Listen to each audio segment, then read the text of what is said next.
শুনুন, এটি কেবল এক সাধুর অতীত নয়, এটি অহংকারের পতন, করুণার অশ্রু এবং অসংখ্য কল্প অতিক্রম করা এক চৈতন্যের মহাগাথা। অযোধ্যায় জন্ম নিলেন এক শাস্ত্রজ্ঞ ব্রাহ্মণ। তিনি ছিলেন শিবভক্ত, কিন্তু তার ভক্তি বিভাজনে কলুষিত হয়েছিল। তিনি ভাবতেন শিবই পরম, অন্য সব গৌণ। ভক্তি যখন তুলনা হয়ে ওঠে, তখনই জন্ম নেয় অহংকার। একদিন জপে নিমগ্ন অবস্থায় তার গুরু মন্দিরে প্রবেশ করলেন। তিনি উঠলেন না, প্রণাম করলেন না। অন্তরে উচ্চারিত হল, আমি তো শিবভক্ত, গুরুকে মানি কেন? সেই এক মুহূর্তেই ভাগ্য ঘুরে গেল।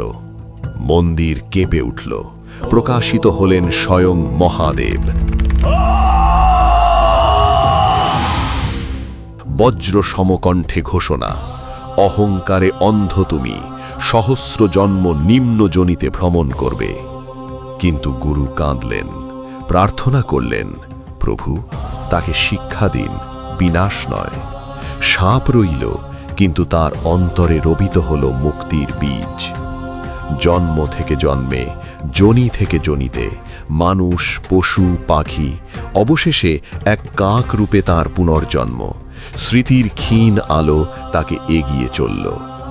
কাক রূপে তিনি রামের ভক্ত হলেন, নির্গুণ উপদেশ পেলেন, কিন্তু বললেন, রামের রূপেই আমি পরমকে দেখি। সাপ এলো আবার, কাক হয়েই থাকবে, কিন্তু সেই সাপই তার অমরত্বের দ্বার খুলে দিল। তিনি দেখলেন অসংখ্য কল্প, সৃষ্টি ও প্রলয়। দেখলেন রামায়ণের যুদ্ধ, কুরুক্ষেত্রের রণক্ষেত্র। ব্রহ্মাণ্ড উঠছে, ভাঙছে, আবার জন্ম নিচ্ছে। প্রতিটি কল্পে লীলা আছে, রূপ ভিন্ন, কিন্তু সত্য এক। অবশেষে তিনি উপলব্ধি করলেন, শিব ও রাম পৃথক নন, সগুণ ও নির্গুণ বিরোধী নয়। অভিশাপও করুণার রূপ হতে পারে। সাপ রূপান্তরিত হল অমরত্বে। তিনি আজও মহাকালের বৃক্ষে বসে আছেন। সময় ঘুরছে, ব্রহ্মাণ্ড জন্ম নিচ্ছে, আর তিনি শান্ত, স্থির, অমর রাম কথা বর্ণনা করে চলেছেন।